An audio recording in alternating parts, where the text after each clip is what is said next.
ചേറ്റുവ പാലത്തിൽ കൂടിക്കിടക്കുന്ന പൊടിമണൽ ഇരുചക്ര വാഹന യാത്രക്കാർക്ക് അപകട ഭീഷണി സൃഷ്ടിക്കുന്നു.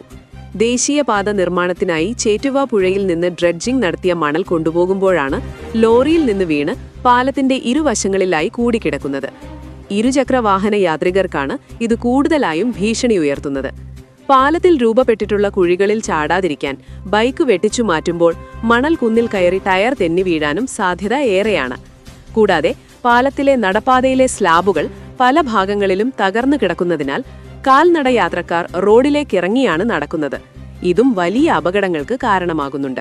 മൂന്നാം കല്ല് മുതൽ ഏങ്ങണ്ടിയൂർ ആശാൻ റോഡ് വരെ പൊടിശല്യവും രൂക്ഷമായിട്ടുണ്ട്.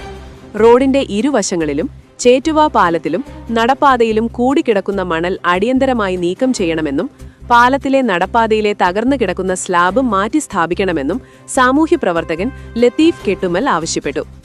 ഈ ആവശ്യമുന്നയിച്ച് ജില്ലാ കളക്ടർക്ക് പരാതി നൽകിയതായി ലത്തീഫ് കെട്ടുമൽ പറഞ്ഞു. നക്ഷത്രത്തിലക്കവും മഞ്ഞത്തുള്ളിയുടെ മനോഹാരിതയും സ്വപ്നതുല്യം ഈ വെള്ളി ആഭരണങ്ങളിൽ Alukkaran silver jewellery, Chavakkad, Vadanappally. Platinum പോലെ സിൽവർ. ഗുരുവായൂർ മണ്ഡലത്തിലെ നാട്ടുവാർത്തകളുമായി സർക്കിൾ ലൈവ് ന്യൂസ്.